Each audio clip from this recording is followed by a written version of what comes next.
Good evening. It's nice to see so many people here. I call this meeting to order, and if everyone could rise for the Pledge of Allegiance.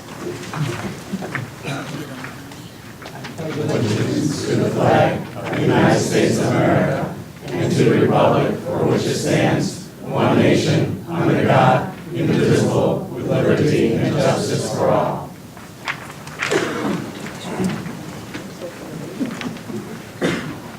At this time, we'll introduce ourselves to all the folks who are here. I am Bob Cook, the board president, and to my left is... I'm Ken Graham, your superintendent of schools. George Day Martello, attorney for the district. Good evening, Sue Smith, board member. Simeon Bannister, board member. Good evening, Diane McBride, board member. Pat McHugh, assistant superintendent for human resources. Good evening, Dina Wilson, assistant superintendent for instruction.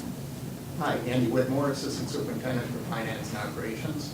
Good evening, Ellen Assam, assistant superintendent of student and family services.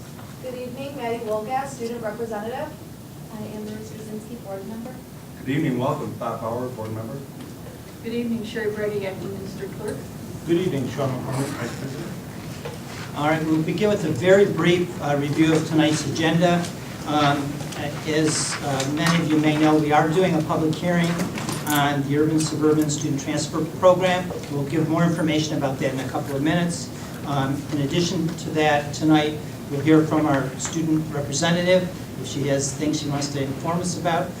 We also will open up the meeting to a public forum, additional public forum for anything else that people may want to talk to us about. In addition, we'll be dealing with some routine matters in our consent agenda, change orders on our school contracts, that sort of thing. Some personnel actions, which are routine. In addition, we will have board workshops on our district priorities, particularly with respect to academic achievement. We'll also be looking at the school accountability report. We're going to take a look at the 2017-2018 secondary school program course guide tonight. And we also will be talking about possible early implementation of our new transportation policy, which has already been set to begin next fall, but we're going to look at the possibility of starting it earlier than that. Superintendent will have a few things to talk with us about, and pretty much that's going to be our agenda. So at this time, I think let me say a few words about the public hearing that we're going to do on Urban-Suburban. We are going to give folks an opportunity to speak about it.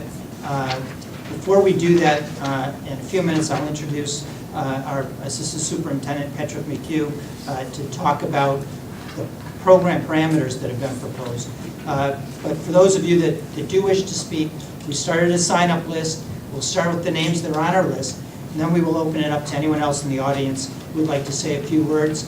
You're limited to 3 minutes, just so that we can keep things moving. You'll see we have a very small clock over here to keep track of the time. You may not notice it, but there is a clock there. In addition to that, we ask people to, during the hearing portion about Urban-Suburban, to try to limit your remarks to what you construe to be the positive benefits or negative impact of joining that program.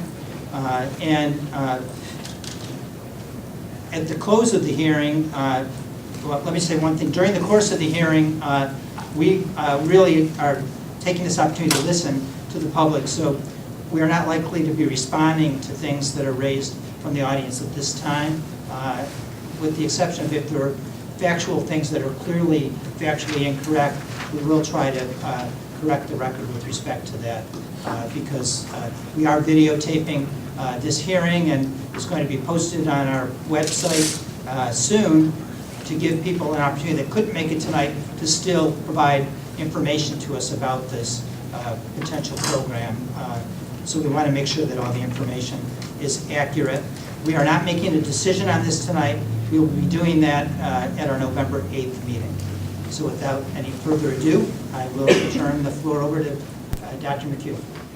Thank you, Mr. Cook. Good evening, everyone, and thank you for this opportunity this evening for our public hearing on the Urban-Suburban program. I would like to introduce two guests who have joined us, two administrators from the Urban-Suburban program, Ms. Teresa Woodson, who is the director of the program, and Ms. Shonda Jefferson, who is one of the community liaisons. So welcome to Rush-Henrietta. The purpose of this evening's hearings, as Mr. Cook explained, is really to give the public a chance to share their thoughts and questions about Rush-Henrietta's potential participation in the Urban-Suburban program, and to give the board a sense of the community's feelings and feedback on that. The board will not be acting this evening. The board will take action on the proposed participation in the program at its November 8th meeting. To begin with, we thought we'd give you a little bit of background about the Urban-Suburban program. The Urban-Suburban Inter-District Transfer Program began more than 50 years ago with the mission of reducing racial isolation in education and to promote integration and opportunities for students. Last year, the program expanded its mission to include reducing economic isolation as well. As of the beginning of the school year in September, nearly 500 Rochester City School District students were enrolled in 12 districts throughout Monroe County through the program. The program is administered through BOCES 1 in Fairport, and as I said, Ms. Woodson is the program's director. In terms of Rush-Henrietta's consideration of participating in the program, the board really has been working on this for about the last 2 years. The board has considered the history of the program, the mission of the program, and did a great deal of study about the program and how it might enhance educational experiences for Rush-Henrietta students. What are the pros and cons? What would it mean in terms of impact on Rush-Henrietta? And what then would be the process should the board choose to move forward with it? As part of that consideration, the board developed a position summary, and I'm going to read a little bit from the position summary because the board really took its time to develop sort of its philosophy and its stance toward the program. As you know, within the last 18 months to 2 years, the Urban-Suburban program has undergone a tremendous expansion. Several districts have joined the program that weren't in it before, and that has caused the board here in Rush-Henrietta to consider whether that would be a good fit for our district. So in the position summary, the Board of Education has stated that it considers participation in the Urban-Suburban program as a way of demonstrating Rush-Henrietta's commitment to social justice and equity of educational opportunity in solidarity with the greater Rochester community. The board noted that Rush-Henrietta has a long and successful history of racial and ethnic diversity in its student population. And this is a great source not only of district pride, but of community pride as well. The board believes strongly that it is essential to offer educational opportunities to students who are economically disadvantaged. The city of Rochester is one of the highest child poverty rates in the nation, and many schools within the city school district have extraordinarily high concentrations of economic need. For these reasons, the board would like to consider participation in the Urban-Suburban program to offer opportunities to economically disadvantaged city students to experience a more diverse educational environment. Rush-Henrietta's participation would be contingent on the following. Student enrollment in the program cannot create a burden for district staff and resources, nor result in any additional costs to the district. And Rush-Henrietta, if it chooses to participate, would begin participating by enrolling a limited number of students at the secondary level where space is available.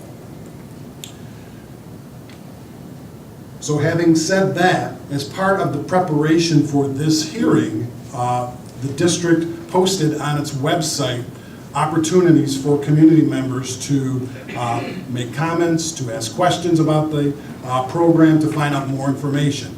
We've been through those responses. We received about between 15 and 20, I believe, responses. And what we've done is collate them into their categories so that we could share with you this evening some of the major questions that came up from the public thus far. And they may be similar to some of the questions or concerns that folks in the audience this evening may have. So I'm just going to share those with you briefly, as well as the response to it, because it can, I think, give you a lot of information about the program. A lot of folks asked about what are the eligibility criteria for students and families to enroll in the program.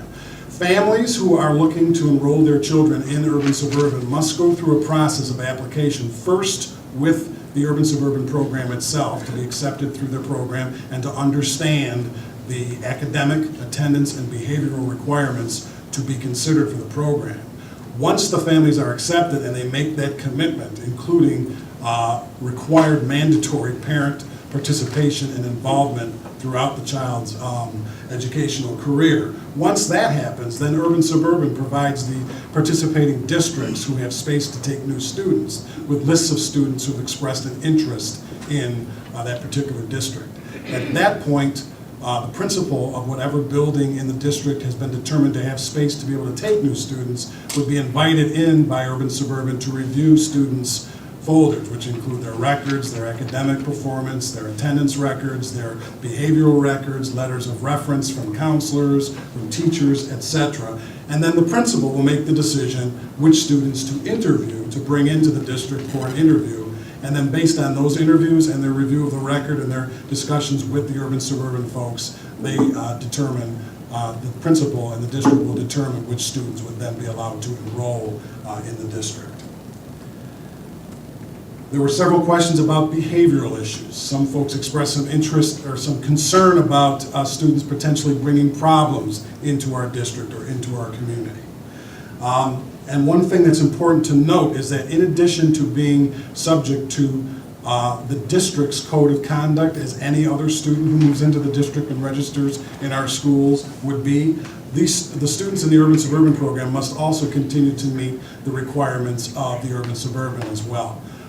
Even a behavioral infraction that might result in a superintendent's hearing or a possible suspension for a resident student in a district typically, in the Urban-Suburban program would result in expulsion from the program.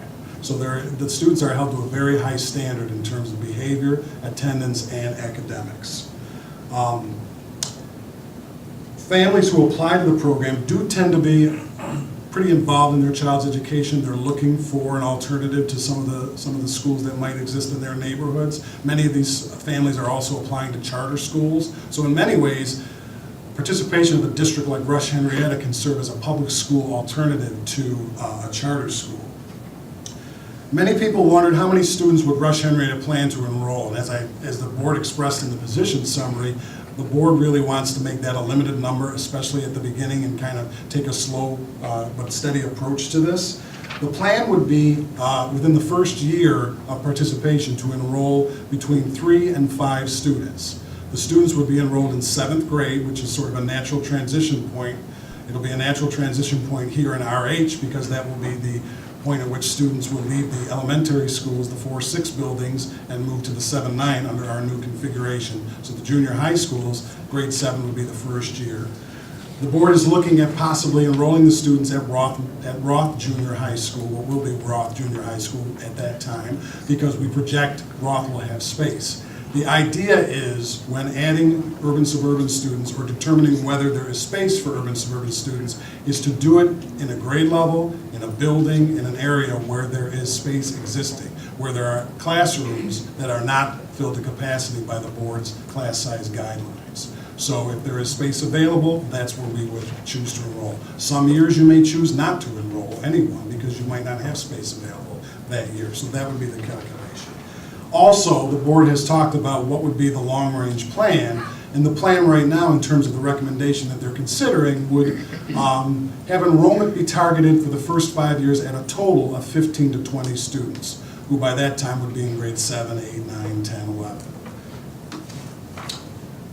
Another question and another concern for folks in the community is cost. How will the district pay for these students? Will this have an impact on my property taxes? The district's budget and taxes will not be affected by or would not be affected by the program. Suburban districts who participate in the program receive state aid funneled through the city school district. The state aid that would have gone toward educating the student in the city schools comes to the suburban district to pay for their education. The students also present no incremental program costs. In other words, we don't have to go out and look for more teachers or build more classrooms or buy more materials because, again, they're taking up space that is already available in the classes. So if our class size guideline for junior high is to average 24 students at 7th grade, and Roth is projected to have an average of 21 that year, that means that you would have seats available anyway. The teachers are already there, the room is there, the space is there, etc. For them. In addition, the city school district typically covers the cost of transportation of the students from the cities to their suburban school. And that, obviously, transportation is a major consideration and a major cost for school districts. So that is an important point to remember, because the city school district generally does cover the cost of transportation. A couple of folks asked, how would Rush-Henrietta benefit by participating in the program? And the primary benefit really is that philosophical stance that the board talked about in its position summary, in terms of the idea that we have an obligation to the community, as the other districts have done by joining the program, to offer opportunities for students who are economically disadvantaged. Participation in the program would represent Rush-Henrietta's support for regional efforts to expand educational opportunities and reduce the concentration of poverty in Rochester's schools. Currently, Rush-Henrietta is the only East Side district that doesn't participate in the Urban-Suburban program. Rush-Henrietta students would also benefit from interacting with highly motivated students whose circumstances and backgrounds and life experiences are different from their own. And the last sort of general category of questions was around the type of student that gets selected into the program. Some folks were worried, well, isn't this program just kind of skimming the cream of the crop from the city school districts? And in fact, with the way, as a former principal in an urban-suburban school who reviewed applications every year, I can tell you, as time went on, especially in the last 5 to 7 years, the applicant pool, especially among the secondary students, was really coming from students who otherwise would be choosing charter schools. They were not students whose families were planning to send them to the high schools in the city school district. And 7th grade is kind of a natural transition point in the city too, because many of their elementary buildings are K-6. So in a sense, RH would be offering an alternative to folks from the charter schools by offering an opportunity for students to be educated in a comprehensive school district with a lot of diversity and a lot of opportunities. So before I turn it over to Mr. Cook, I just want to kind of reiterate what the recommendation that is going to be before the board on November 8th consists of. The board is considering beginning participation in the program in September of 2017. The board is considering enrolling between 3 to 5 students in that first year at 7th grade. The space available would be at Roth Junior High School. And as I said, the target enrollment after 5 years would be between 15 and 20 students for Rush-Henrietta. So at this point, I'll turn it back to President Cook. Great. Thank you, Dr. McHugh. At this time, we'll open up to the public. At present, we have 2 people signed up to speak. And I would ask if others speak as well, that you state your name as well as your address so that we have it for the record. So our first, and although these people wrote their address, I'd ask you to state it anyway. So the first speaker is Iris Raymond.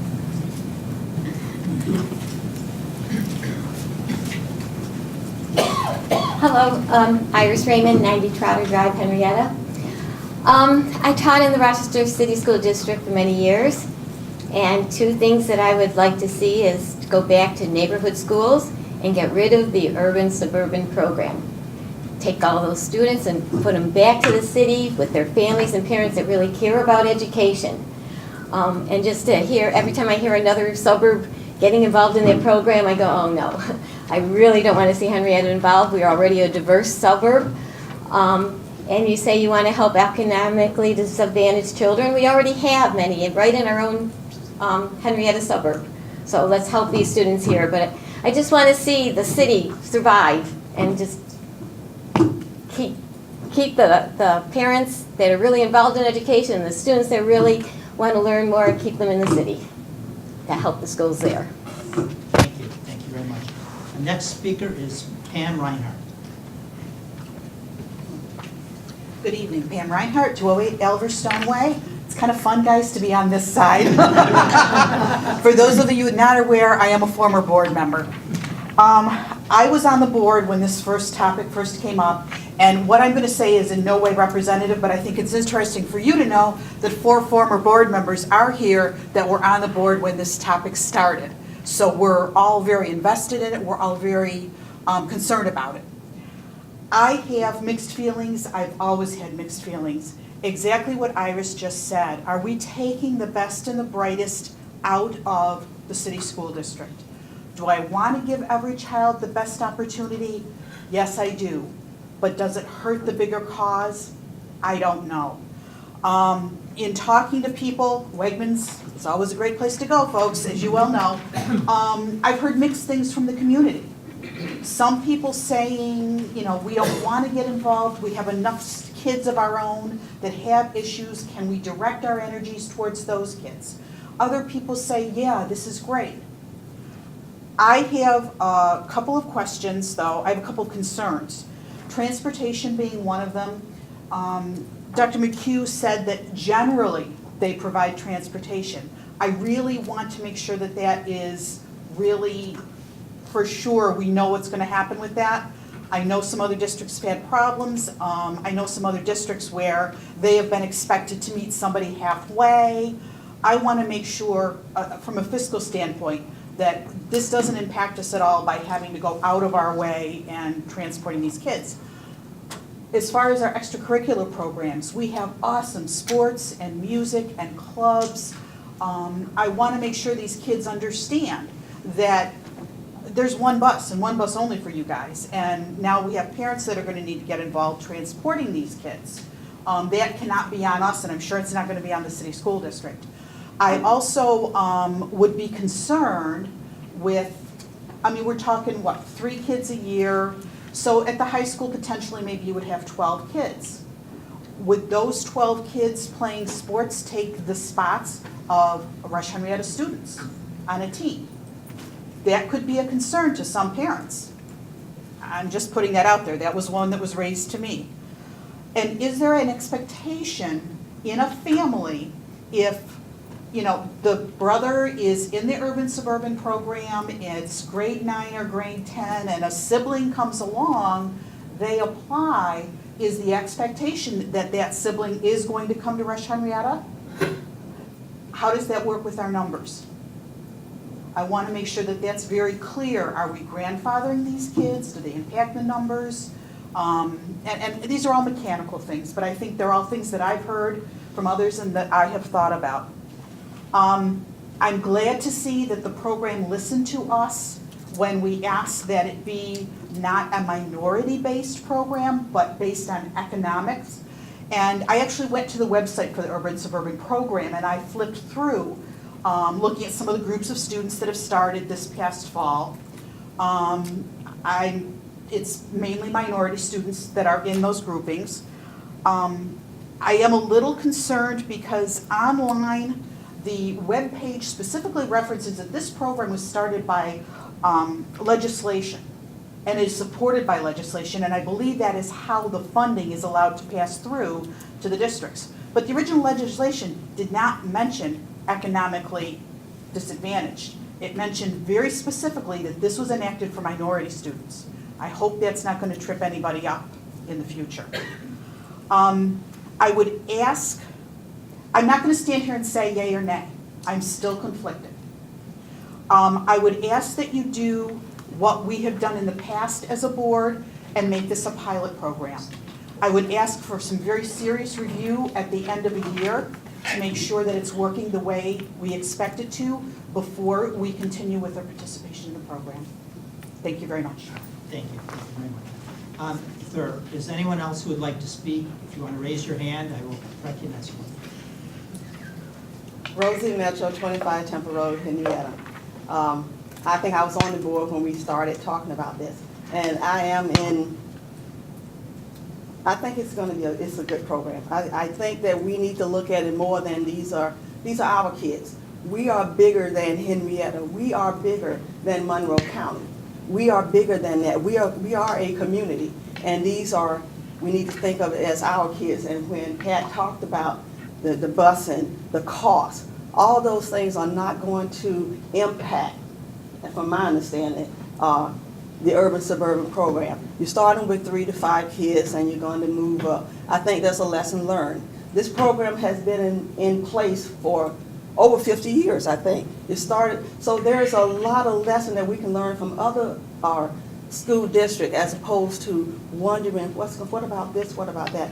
Over 50 years, I think we can learn a lot from other school districts. So there are concerns, and I probably have some concerns about it as well, that we treat them as our kids, they are any other kid, as you will, and that we look at it that way, that we are bigger than just Henrietta, we are Monroe County, we are New York State, we are bigger than just one small little area.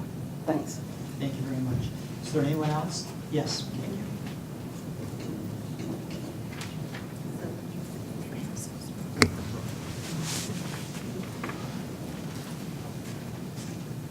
Hello, my name is Charlotta Sysm, 136 Hummingbird Way, West Henrietta, New York.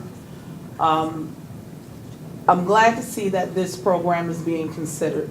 That age, that 7th and 8th grade, that's such a time of change anyways with the middle schoolers.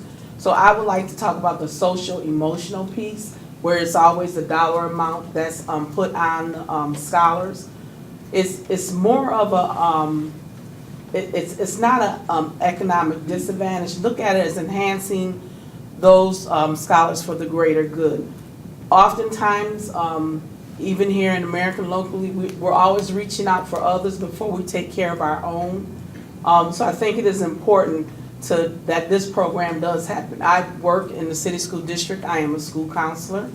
And I often see times as I compare my son, who is Chauncey Sysm, who graduated from the city, from Rush-Henrietta, and I look at what would I do if this were my child? What would I want done if this were my child? What opportunities are there?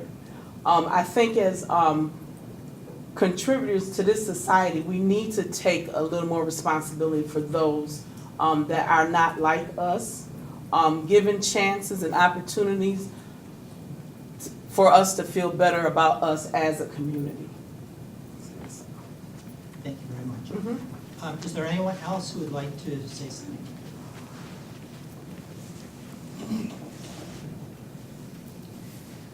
Mellissa Franek, 711 Pinnacle Road. We recently moved from the inner city where both my kids attended School 33, which was one of the largest elementary schools in the city school district. And we are so excited to have something like the Urban-Suburban program. My daughter, who's here tonight, is now in the 10th grade, and my son is in the 8th grade. And the opportunities that Rush-Henrietta offers the kids in the city school district is just tremendous.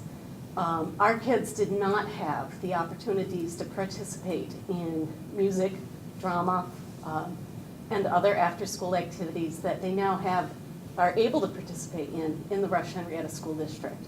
And we can't overlook those enrichment activities. Also, I think it really does enrich culturally to have, even though Rush-Henrietta is a very diverse community and school district, we can do better. We can do better. And I would love to see Rush-Henrietta continue to grow in that respect. Thank you very much. Is there anyone else who would like to say a few words about this topic? Come on forward.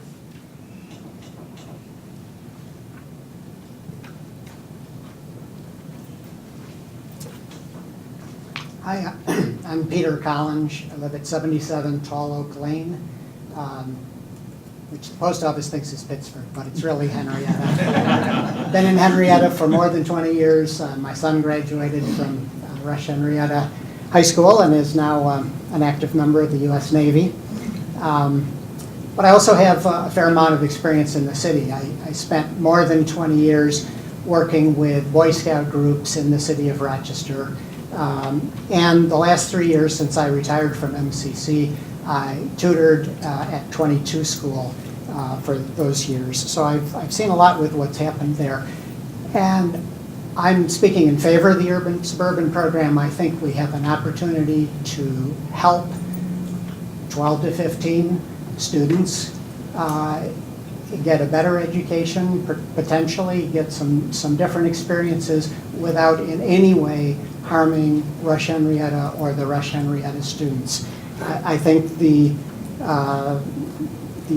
additional diversity that those students will bring to our school district, small though it may be is helpful in this era. Certainly my son in the Navy has seen, and many of us have seen, that the workplace is becoming more diverse economically and ethnically, and so any experience the students get with that is helpful. But I also think beyond that, the Rochester area is clearly struggling economically, and the weak link in the economy of the Rochester area is the achievement of students coming out of the city school district, bluntly. That's true, and anything that we can do to help that helps not just the city, but helps the Rochester area that we are part of. And I think that, as was said before, many of these students who will sign up for Urban-Suburban with the parents who potentially are paying more attention and are more interested are the kinds of students who would likely go to charter schools otherwise. So I don't think that it's really a loss for the city school district. So I encourage you to support the Urban-Suburban program. Thank you very much. Do we have anyone else who would like to come forward? Yes, sir. Come on up. Good evening. I'm Dave Engels, 21 Green Clover Drive. Both my kids graduated from RH and got a wonderful start in their life. There was so much that was offered here, academically and in extracurricular activities. There are neighbors to our north who are caught in cycles of poverty. They're caught in very difficult situations, and the kids have extraordinary challenges there. And it seems like it makes so much sense. We have a chance to offer an opportunity to just a few of those kids to experience a different kind of education, see different opportunities ahead for them. It's at no cost to us. I say, why not? Thank you very much. Anyone else? Tonight? We've got one here. Take you next. Good evening, everyone. My name is Clay Harris, 51 Erie Station Road.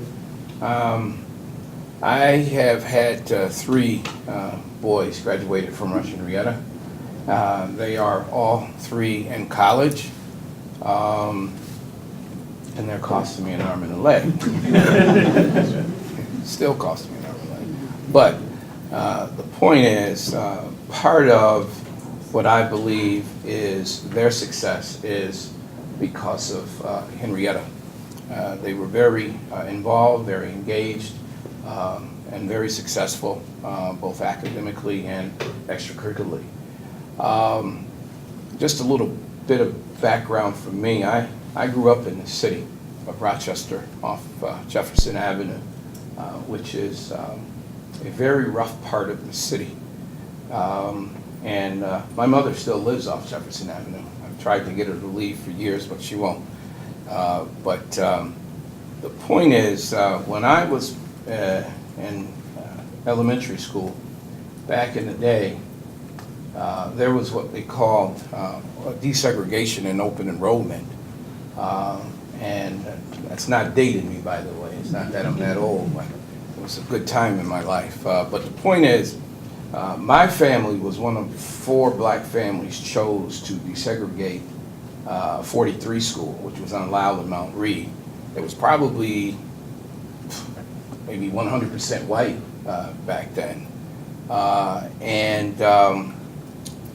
To be quite honest with you, from there I went to Charlotte High School, which was another, even though it was a part of the city, they thought they were a suburb.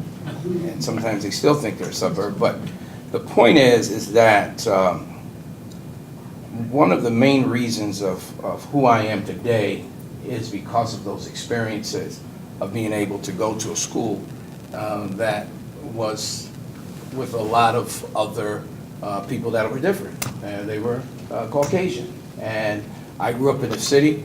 I got picked on a lot because for various reasons, but it has made me very well-rounded. It's made my kids well-rounded.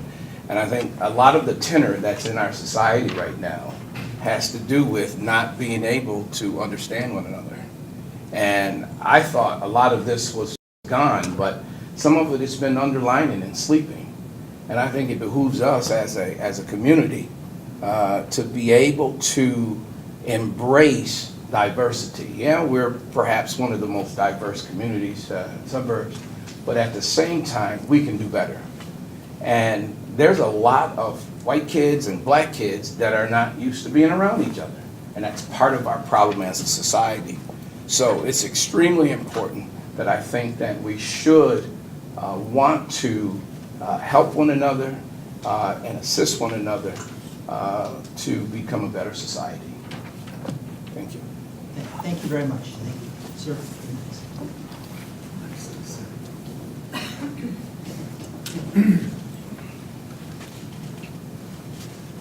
Robert Raymond, 90 Trotter Drive, Henrietta. In 1980, we had built a house here, and we've been here ever since, partly because my wife did her student teaching at Leary School, and she thought highly of the Rush-Henrietta School District. And I think we've been pretty involved. We have 2 boys who graduated. We were quite involved with their education and with the school district. And I just feel like Rush-Henrietta is a good school district because the parents are involved. And so rather than the suburban, urban, they should be involved with their own school district. And our school district is, that's why we live here, is for our school district. So, I mean, I don't mean to be nasty about it or anything, but the busing around, I mean, anybody who drives, the buses are everywhere, and it's just totally gotten out of hand. And there's a more sense of community with kids if they go to school where they live. So I think I'm sort of against it. Thank you. Thank you very much. Thank you. Is there anyone else who would like to speak tonight? Anyone else? Oh. Yes, sir.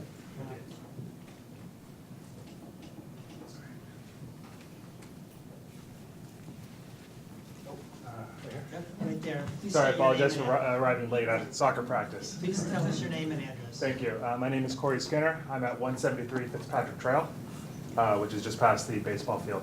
My daughter and I wanted to come here tonight to talk and sort of talk about why we're in Henrietta. Henrietta, we find, is a wonderful district. My wife and I are Canadian originally, so we went to Canadian schools.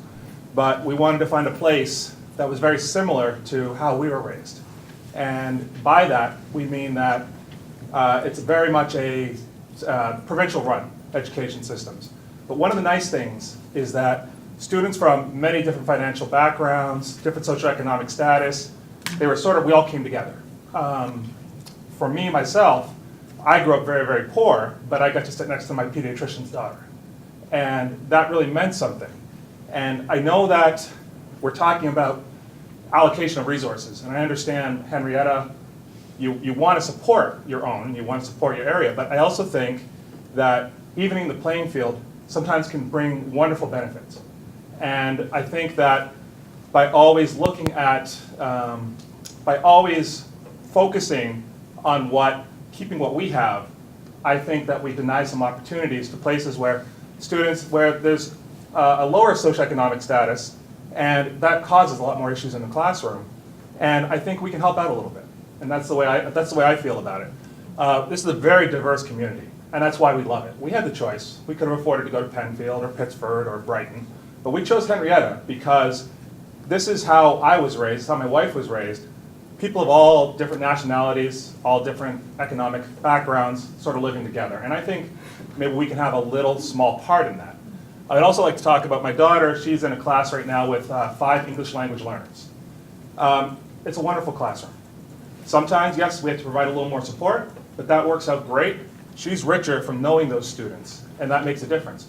And it didn't hurt her. She's got 4s on her math and her English, I'm very proud to say. So she earned that, even though we had to provide a little extra support from some students who needed it. And I think we could do that again. Thank you. Thank you very much. Thank you. I saw a hand in the back. Did you want to speak on board?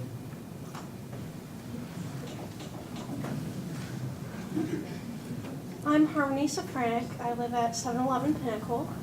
I used to be a student in the city school district. I'm currently a 10th grader at Sperry High School. And I think that the Urban-Suburban program is a great idea. Especially since you're opening it at 7th grade. 6th grade, I've moved into the district in 8th grade. 6th grade was back in the city school district, and that was a terrifying year. We had to discover where we were going to be for the rest of our lives. We had to figure out something that we could do to try and make sure we could get into a good college or just do something. It was scary because there was only a few options that were considered good or some viability that was possible. There was a girl I remember, she was bursting into tears because she couldn't get into the right high school that she wanted to. She had to go to East High School. It was incredibly stressful for us. It was stressful for the parents. The kids who are looking at charter schools are kids who need another option. They don't have anywhere else to go. School of the Arts was one of the only safe havens that you could find. There were other places, of course, I'm not talking them all down, but that was one of the only places that we could look towards, that we could try and get into because it felt safer. If you wanted to go to a charter school, and maybe they still had city school district transportation, you would have to take the city bus. The Central at City Bus has been chaotic. There has been fights there. There's been things that have been so violent, it's actually terrifying. Once you go into the high school level, you have to go through that Central area. There is no choice unless you live almost directly within walking distance. This program would allow kids to have somewhere else to go, another option. And just even opening seats, just 1 or 2 or 3, it still does a whole lot for a lot of kids who don't have anywhere else to go. To close it off is to just close off lives. You have no idea how much this means to me and how much this has meant to other people. Thank you very much.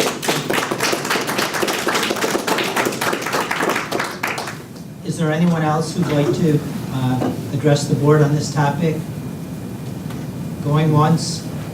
Come on forward.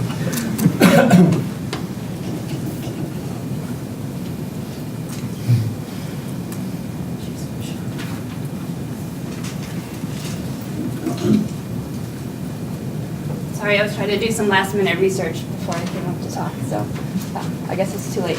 My name is Stella Wu, and I live at 29 Alverstone Way. I have 3 kids in the school district, 1 at Berger and 2 at Sherman. And my husband and I, our family, we've lived here for almost 8 years now. And I guess I just wanted to come up here first off to thank you guys for taking the time and the energy to research this. I feel like you've done a really great job proactively addressing a lot of the concerns of our community and just paying attention to other communities and what issues they've had. I think you've done a great job preparing everybody for this.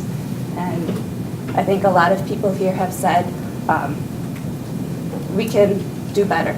And I just want to reiterate that yes, we can do better. And in fact, we are better. You know, and this is our chance to show everyone that we can do this for our community, not just Henrietta, but the entire Monroe area. I'm sorry, when I get nervous, I start to. I grew up in a school it wasn't called Urban-Suburban back then, but it was called Chapter 220, and it was basically the same program. We would bus city kids into our school district. I was 2 of 4 Asian kids in my school district that lived in the actual school district. One of them was my sister, and the other 2 were a brother and sister. And if it wasn't for the 220 program, it would have been just the four of us. I never would have seen anybody of color except for the four of us. And so for me and for my friends, it made a huge difference in our lives to have that diversity in our school district. And so as somebody who grew up with that, it stuck with me. And it definitely has changed who I am today and how I see the world and how I view others. Rochester has 43% of the children in Rochester live in poverty. I don't have the statistics for Henrietta. I don't know, you guys probably do. But bordering Rochester, we don't directly border Rochester, but bordering Rochester is west of Rondequoit. They're at 9%. Brighton, they're at 6%. And Penfield, they're at 5%. 43% of the kids in Rochester live in poverty. I mean, how does that happen? You know, how do we become so segregated that you know, there's this difference? You know, it's not going to change overnight. The Rochester Monroe Anti-Poverty Initiative, they're working on a 15-year plan. You know, 15 years, that's a whole childhood. You know, we can help. We can be better. We can help those 5 kids, those 10 kids, those 15 kids in these next 15 years while they're working in Rochester.